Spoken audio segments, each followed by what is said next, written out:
We engaged on the entire value chain from basic research outcomes to market in the lower end, perhaps with time horizons of 0 to 8 years. Sometimes some of us dive into what would be basic research at any university.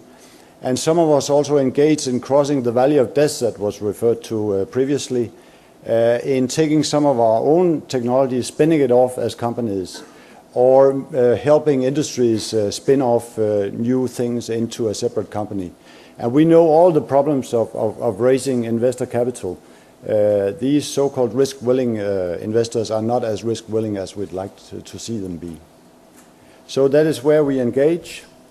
Just to put this in a European picture, I've compared the DTS, the Danish DTS system, with two other perhaps more known systems, the TNO of the Netherlands and the Fraunhofer Institute of Germany.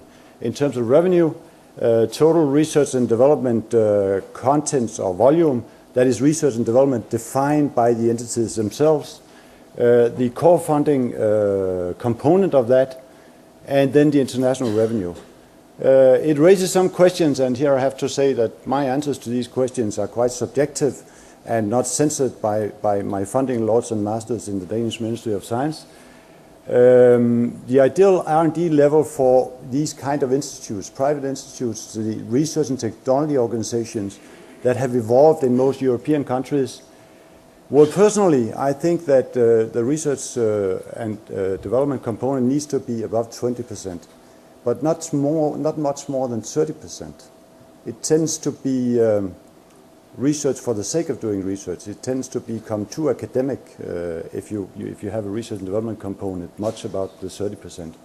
With respect to core funding, the 10% that we have in the Kingdom of Denmark is really the very low end that you can go. You need a certain level of core funding to ensure continuity in development environments, research and development environments, and you need core funding to leverage funding from other external funding sources. Interestingly, if you look at the revenue generation of these three RTO systems outside of their own country, there's a tendency towards engaging more internationally if you are poor, if you like, in terms of low core funding, or perhaps if you're from a small country. I don't know what the precise reason is, but we can see that we, from a small country with reasonably low core funding, we engage much more internationally than the Fraunhofer Institute, and to some extent than the TNO does. On from that, the key strengths of these private research and development organizations, I think, are pretty generic for most of the RTOs that exist throughout Europe. Most of them apply, all of these apply to the Danish DTS system, and most of them apply also to other RTOs. The fact that we are market-driven, we have to survive. We have to generate revenues apart from having the core funding and external research funding that we do have.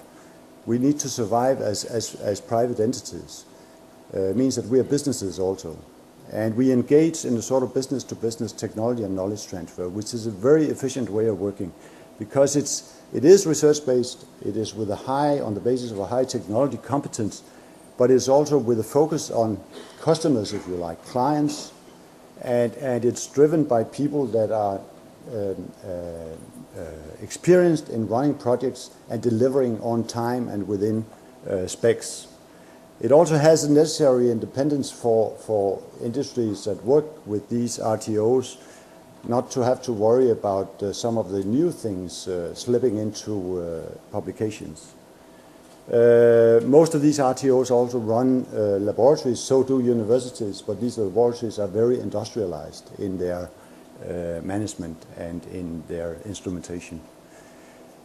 The last one is really a comment on the Danish system, because it's, as I said, this loose network of 9 RTOs. They are all independent legal entities, and they work like a informal network, which gives a certain agility, I believe.